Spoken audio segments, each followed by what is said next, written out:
Hey guys, Dan with on Photos. Today we're going to go over an install video on a 2024 FE350W. This is also going to apply to the FE501W, and it'll be basically the same installation on the XFW 350 KTM and the XFW 500 KTM. So very simple on these new bikes. First thing that you're going to want to do, we've already installed this kit, but we're just going to go through it quickly.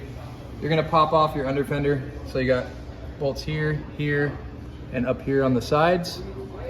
Okay, so take all those out. You're gonna pop your rear fender bolts off as well on the top. Unplug your factory tail light from here, and you're gonna pull this whole assembly back and off. Then you're gonna separate the under fender. It comes up into these ridges here, so it takes some pressure to separate that piece. After you do that, unbolt your rear tail light. Use the provided spacers if you're using the all-in-one to bolt the new all-in-one in, or drill holes for your mini socks or whatever other type of signals you're going to use in the back there. Now from there, you're going to run your wires up the left channel and through right here and secure them with zip ties. On these bikes, they already have the connectors, so the all-in-one tail light just plugs right in. You don't need to do anything else. There's no other harness. Already has a built-in turn signal harness on this bike too. So we're just going to set that there for now. Next, we'll work up to the front of the bike. You're going to put your Euro or CV switch up on the front of the bike and route your wires down through here, through the front.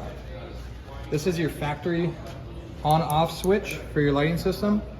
You're going to unplug that and remove it. And then you're going to plug in your multifunction switch. This is a kill switch wire jumper with a posi tap to the white with a gray stripe wire. This is optional, but if you want the kill switch to work on both sides, you can tie that in like that. Next, you have your turn signal jumper harness. Now, like I said, this bike's already wired. So up here, you can see it's kind of hard, it's black on black. That's the plug for the front turn signals. So we're gonna go ahead and see if I can see which way that plugs in.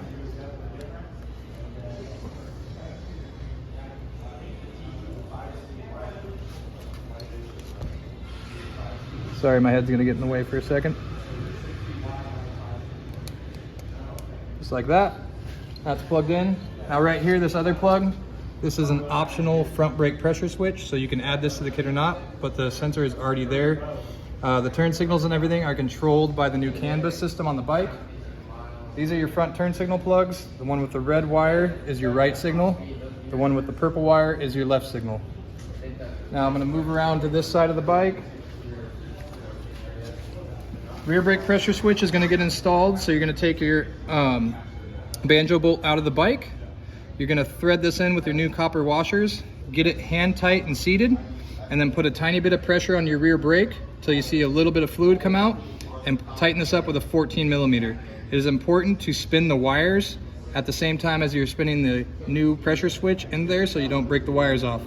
Routing, you're going to come along your rear brake line, underneath the header, and in between the shock and the throttle body. The bike already has the connector on it for the pressure switch. After that, zip tie up your stuff and you're done. It is that simple on this new bike. Thanks for checking that out.